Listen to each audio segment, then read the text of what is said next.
Bonjour à tous. Nous allons voir aujourd'hui comment changer une courroie de distribution sur un moteur DV. Alors qu'est-ce que ça veut dire? Eh bien c'est soit le 1,4 litre HDI ou TDCI qui s'appelle DV4 ou soit le 1,6 litre HDI ou TDCI qui s'appelle DV6, un moteur assez moderne qui a dû apparaître dans les années 2005-2006. Il y en a eu des millions de montées sur différents véhicules. Il est soit 8 soupapes ou 16 soupapes, mais il n'y a pas de différence au niveau de la courroie de distribution parce que c'est une chaîne interne qui relie le premier arbre à cam au deuxième arbre à cam quand il s'agit de 16 soupapes. La préconisation constructeur, c'est un changement tous les 10 ans et 240 000 km. Je vous mets de côté, vous mettrez aussi sur le pare-brise les différents couples sur les différents galets et les différentes poulies. Pour plus de sécurité, on va débrancher la batterie. Donc pour ça, il faut que le moteur soit dans un état standard, contact enlevé pendant plus de 3 minutes pour que le calculateur passe en veille. On va devoir soutenir le moteur quand on va enlever les supports moteurs. Donc vous pouvez utiliser un simple cric hydraulique ou là vous avez ce que j'avais utilisé pour la courroie sur mon 2 litres HDI. Voilà, une sécurité un peu rustique, mais en tout cas, il faut bien faire attention parce que si quand vous êtes en train de bricoler, tout ça, ça se met de côté, vous risquez des blessures. C'est l'occasion pour moi de vous rappeler que ces diaporamas commentés ne m'engagent pas, évidemment, à vous d'être totalement responsable sur ce genre d'opération. On passe à l'étape 1 sans détour. Après avoir enlevé le pare-boue, il va falloir débloquer la poulie dumper et l'enlever. De deux façons possibles, soit de manière un peu bricolage, donc vous mettez les écrous de roue et puis avec une baramine ou autre chose, vous allez empêcher la rotation du disque. Alors bien sûr, vous passez une vitesse et puis vous allez débloquer la poulie dumper. Ou vous utilisez la préconisation constructeur, c'est-à-dire d'aller chercher le trou de pige qui est là au niveau du volant moteur, entre le volant moteur et le passage d'échappement. Et vous allez insérer une pige de 11 en allant chercher le moment où il y a une correspondance avec le volant moteur. Et là, vous allez pouvoir mettre en arrêt votre vilebrequin et débloquer complètement la poulie dumper. C'est le moment de la vérifier. Donc la poulie dumper, il y a une liaison élastique entre l'intérieur et l'extérieur. Si elle est à changer, bien on en profite, ça va sans dire. En haut, eh bien, est-ce qu'on enlève ou pas les flexibles d'arrivée et sortie de gasoil? C'est à vous de voir. On peut aussi couper le risan qui est là et les mettre vraiment de côté. En tout cas, voilà, c'est très variable au niveau des montages. Ici, on avait une petite sécurité à lever et après, il faut venir appuyer pour libérer la fiche de son endroit. Et vous pouvez protéger également avec un chiffon le tout pour éviter qu'il y ait des poussières ou des éléments importants qui entrent, des corps étrangers qui entrent dans le circuit. Maintenant, on passe côté moteur au démontage de la patte de fixation. Donc il s'agit de Torx mâle et femelle respectivement. Donc sur les 308, c'est du E16 côté carrosserie et c'est du T50 côté moteur. À vérifier longuement avant l'opération parce que les douilles Torx femelles ne font pas partie des caisses des bricoleurs classiques. Vous pouvez aussi utiliser un jeu de clés, mais à ce moment-là, il faut vraiment de la bonne qualité. Parce que les couples de serrage sont très importants. Je vous mettrai en lien en bas une boîte Amazon qui reprend le Torx femelle et le Torx mâle. Au niveau petite chose aussi, prenez du savon pour les mains, parce que par exemple quand on aura touché la courroie de distribution neuve, il vaut mieux le faire avec des mains propres, et puis de quoi vous éclairer, parce que bon, on n'y voit pas grand chose dans ce coin-là. Sur par exemple la 207, vous avez un support moteur qui est exclusivement maintenu avec du Torx classique en T50. Donc c'est très variable d'un modèle à l'autre. Regardez au moment où vous commandez les pièces pour ne pas être surpris le jour J. Idem, il y a plusieurs montages au niveau de la tension de la courroie d'accessoires. Sur les 308, on a besoin normalement d'un outil spécifique pour détendre le galet, mais avec une clé plate de 15, on s'en sort sans souci et on enlève la courroie. Si on n'a pas d'éléments comme ça, regardez par exemple ma vidéo sur le changement de courroie de la 2 litres HDI, vous avez encore un... Si vous changez le galet tendeur de courroie d'accessoires, eh bien on le dépose, sinon c'est pas utile. Donc c'est du 13 si on souhaite le déposer, et 3 vis. Maintenant, le cache inférieur, c'est du 7, et soit vous enlevez les vis une à une, ou soit vous les dévissez et vous les laissez, c'est prévu comme ça, sur le cache. Pas de souci de ce côté-là. En haut, vous avez le support moteur à enlever, c'est du 16, et puis le cache supérieur, c'est du 7, de la même façon. Cette vis de 8 n'est pas enlevée, parce que ça enlève la partie arrière du cache. On n'a besoin de l'enlever que si on enlève et si on change le joint SPI d'arbre à cam, ce que l'on verra tout à l'heure, mais c'est optionnel. En bas, on enlève le capteur de vilebrequin et on enlève aussi le sabot de maintien de la courroie. En haut, on y revient parce que maintenant il va falloir piger. Donc l'idée, c'est de faire tourner le bas moteur jusqu'à avoir une correspondance. On va voir ça un petit peu en détail. Après, au niveau de l'arbre à cam, de la pompe haute pression. Donc vous remettez quelques rondelles et la vis de la poulie dumper et vous tournez dans le sens horaire qui est le sens naturel de rotation du moteur. Alors un petit schéma pour vous expliquer tout ça. En bas on a 22 dents, en haut on en a 44 et la pompe en a 33. Si vous faites 2 tours de moteur côté vilebrequin, vous allez faire se translater la courroie de 44 dents. La courroie va tourner de 44 dents. Donc forcément, en haut, ça va correspondre à un tour. Comme la pompe HP a 33 dents, 44, c'est 33 plus 11. C'est-à-dire que vous allez faire un tour plus un tiers de tour. Donc si vous faites encore une paire de tours, bah vous décalez encore d'un tiers, et une autre paire de tours en bas, vous arrivez au compte juste. Ça veut dire que quand on est dans une position P0, pour arriver à la même position, il faut faire 6 tours en bas.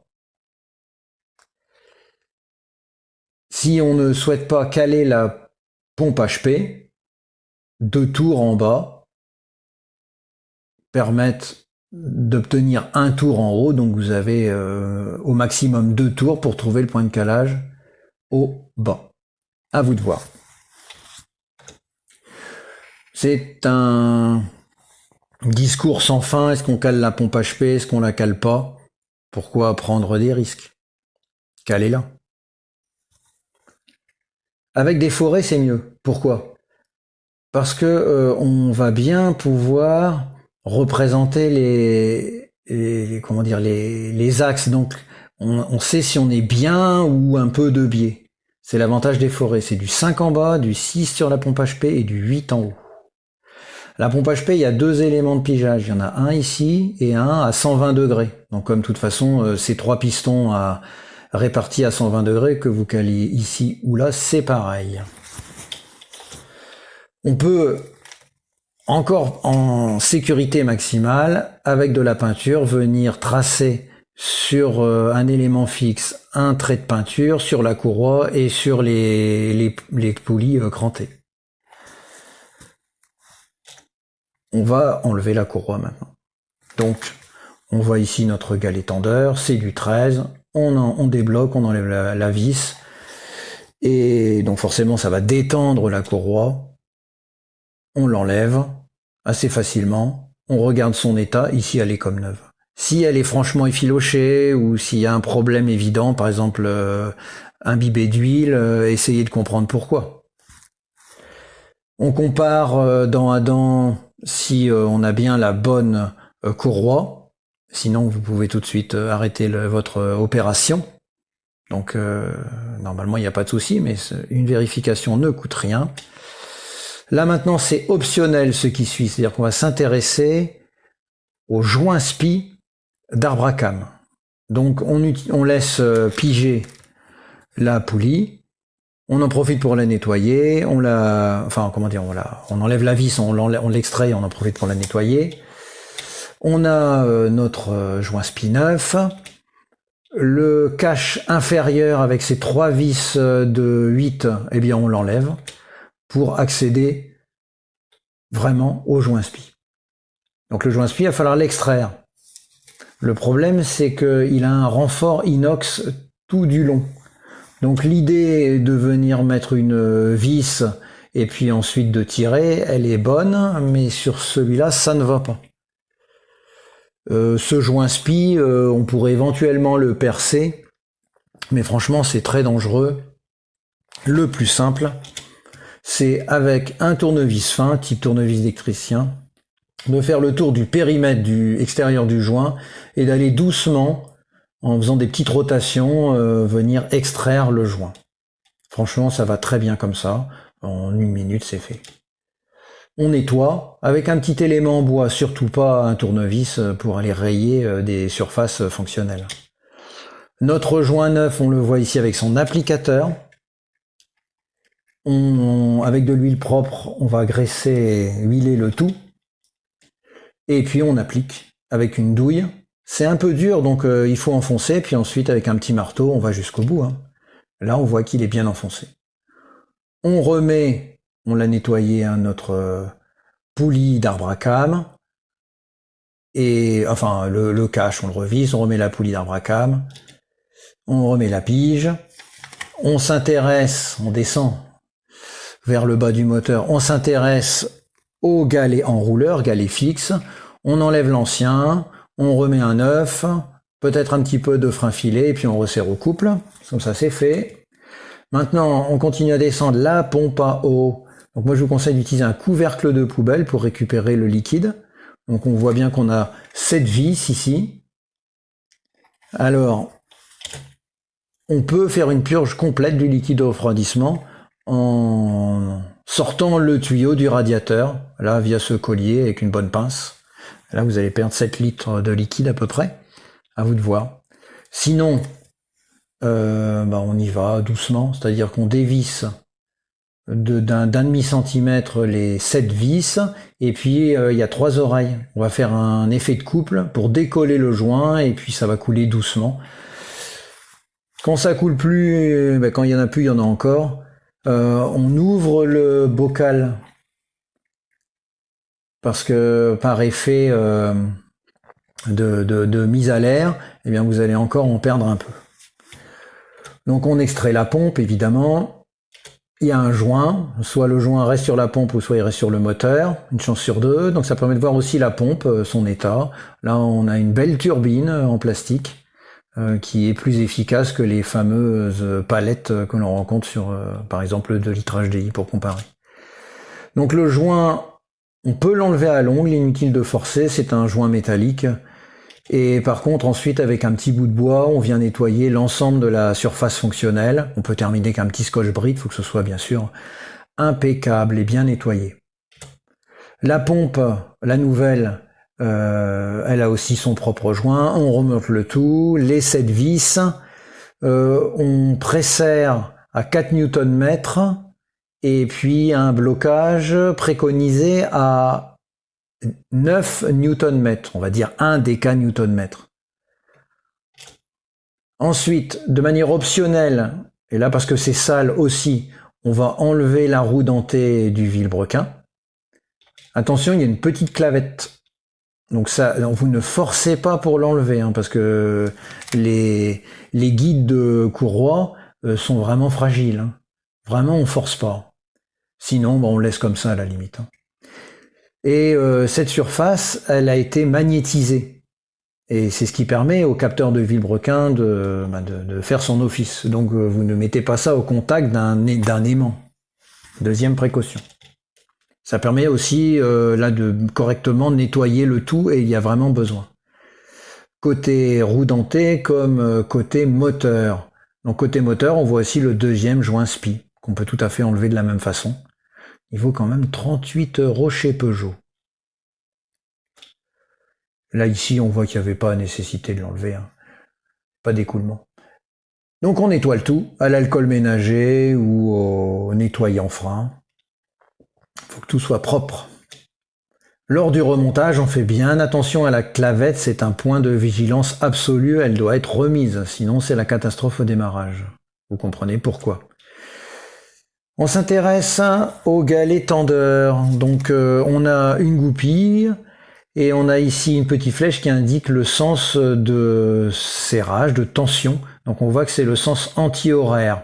Et donc notre vis de 13, on la met, on met aussi du frein filet, parce que c'est évidemment l'élément qui ne doit absolument pas se dévisser. La mise en position se fait en plaçant cette pièce dans le téton côté moteur. Moi je vous conseille, c'est ma façon de faire, mais vous faites comme vous voulez, de dégoupiller à ce moment-là. Donc il n'y a pas de serrage, hein, c'est juste un serrage à la main. De dégoupiller, et comme ça l'indicateur descend, et ça met en pré-tension, il n'y a pas de courroie encore, mais en préposition de tension le galet.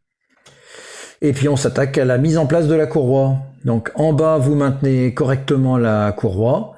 On passe par le galet enrouleur, et puis en allant chercher le cran maximum, si vous voulez, en allant chercher la tension et l'enroulement, donc on laisse les piges, l'enroulement sur la roue dentée au niveau de l'arbre à cames, au mieux, il faut que ce soit au plus tendu. Vous positionnez la courroie comme vous voulez, mais autant bien faire, mettez-la dans le sens de lecture côté opérateur.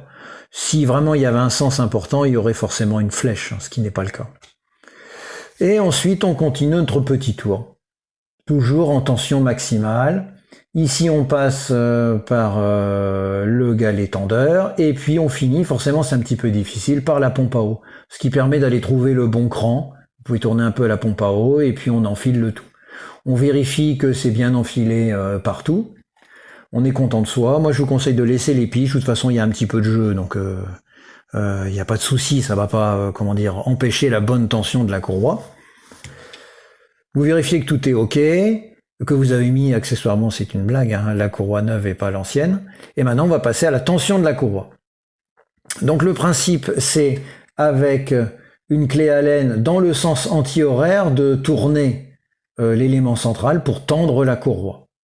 Et bien sûr, il va falloir bloquer en même temps. Soit vous faites un pré-blocage à la clé à pipe et puis après vous allez faire un blocage au couple, ou soit vous faites tout en même temps. Et comment sait-on quand on est bien à la bonne tension? C'est parce que, on va le voir juste après, l'indicateur est en correspondance avec le téton. Je le montre dans 20 secondes. Je parle maintenant de la clé dynamométrique. Alors il y a différents montages, différentes façons d'avoir une clé qui est réglable en fonction du couple affiché. Donc sur les clés d'entrée de gamme, on a ce type d'affichage. Donc c'est en Newton-mètre et pas déca-Newton-mètre. Par exemple ici vous avez 42 Newton-mètre, soit 4,2 déca-Newton-mètre.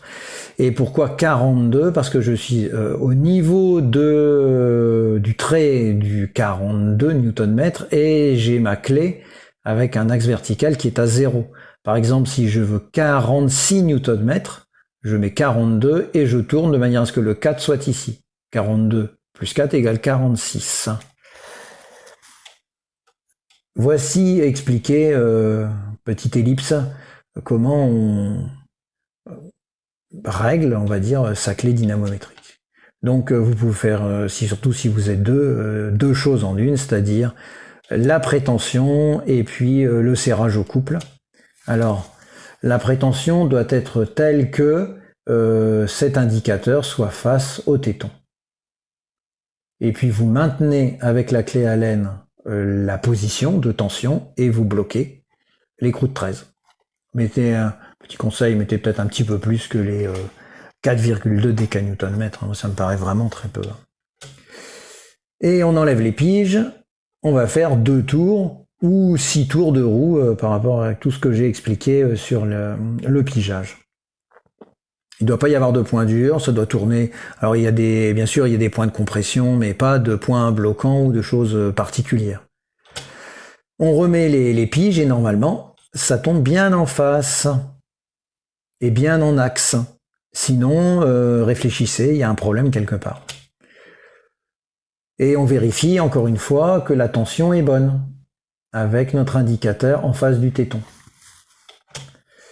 On peut tâter de la courroie, mais normalement il n'y a pas de souci, hein, tout est ok. Profitez-en par contre pour bien réfléchir. Est-ce que j'ai bien serré tout ce que je devais serrer, galet enrouleur, galet tendeur, etc., etc. Mes vis de pompe. Hein. Voilà, on fait une petite pause intellectuelle, on réfléchit. Est-ce que j'ai rien oublié? Et puis on remonte. Donc capteur de Villebrequin, on y va, 2 vis de 10. Le sabot, ici, une vis de 10. Maintenant, le support, le côté moteur. Attention, on ne peut pas le mettre directement et puis escompter mettre les 4 vis. Non, il faut mettre 3 vis en position. On bloque et puis on met aussi la 4e. Quand on veut. Mais sinon, on ne peut pas le mettre. Maintenant, les caches inférieures et supérieures. C'est assez galère sur l'inférieur. Moi, je vous conseille d'enlever ces vis-là et de les visser une fois que le cache est lui-même bien en position. À vous de voir. C'est du 7, hein, haut comme bas. On reclipse, si on les a déclipsés, les fiches d'arrivée et sortie de gasoil. On remet un Colson, un Rilsan ou pas, selon si on a enlevé ou pas. On revisse le support moteur. Ça dépend de votre support. Et ici, c'était du E16 et du T50. Donc d'abord, côté moteur. Et puis on finit côté carrosserie. Donc là, on y va franco au niveau des serrages. On remet la poulie dumper. Attention, précaution. Il faut que la poulie dumper soit dans sa clavette, il faut qu'elle soit retenue en rotation. Parce qu'il y a une lumière et puis il faut mettre en correspondance. Donc c'est-à-dire que vous devez mettre la poulie dumper, tourner, et puis à un moment donné ça va s'enclencher. Là on voit que la poulie elle est solidaire du Villebrequin. Avec le même système ou avec le pigeage côté volant moteur. Eh bien, vous venez bloquer suivant les spécifications, c'est-à-dire 4 décanewton-mètres de pré-serrage, puis 180 degrés.